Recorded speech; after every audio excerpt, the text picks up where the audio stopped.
That's both of them. The one on the left is the ship tree, the one on the right is the birdcage. Everyone on the planet probably knew that by now.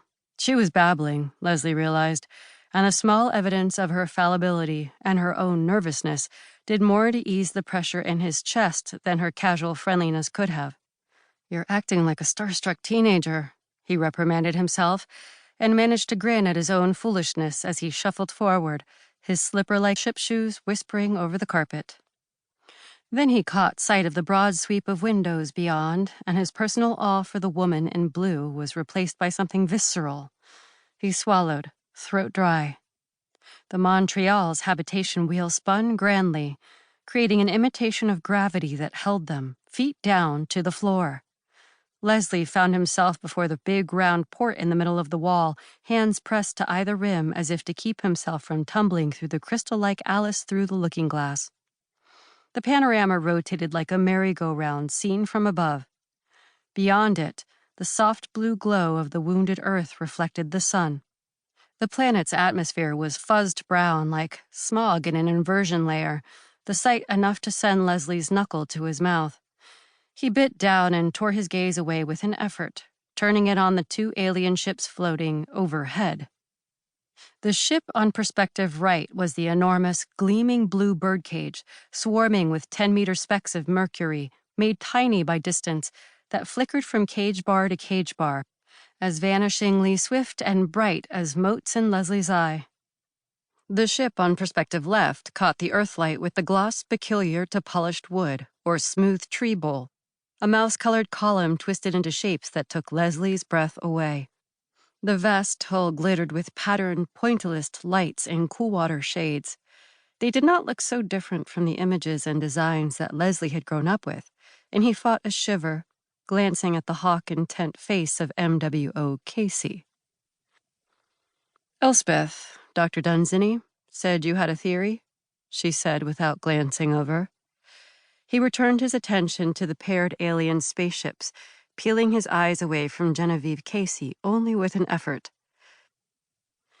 "I've had the VR implants." "Richard told me," she said with a sly sideways grin. "Richard? The AI?" And silly not to have expected that either. It's a whole new road you're walking. A whole different sort of journey, farther away from home than even Cambridge, when there was still more of an England rather than less. "Yes, you'll meet him, I'm sure.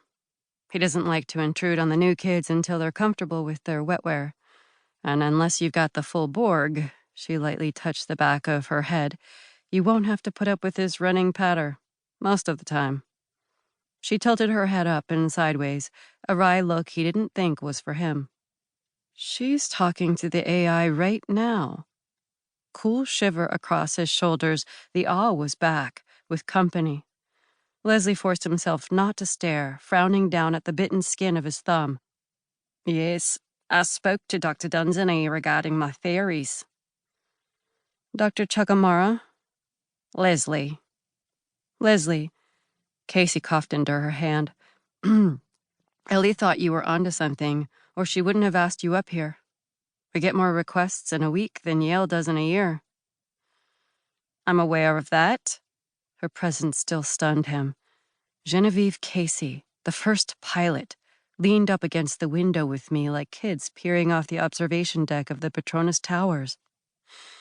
He gathered his wits and forced himself to frown. "You've had no luck talking to them, have you?" "Plenty of math, nothing you'd call conversation. They don't seem to understand please and thank you." "I expected that." Familiar ground, comfortable even. "I'm afraid if I'm right, talking to them is hopeless." "Hopeless?" She turned, leaning back on her heels.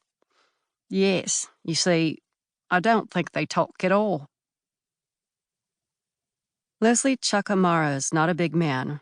He's not a young one either, though I wouldn't want to try to guess his age within 5 years on either side. He's got one of those wiry, weathered frames I associate with Alberta cattlemen and forest rangers, sienna skin paler, almost red, inside the creases beside glittering eyes and on the palms of big, thick-nailed hands.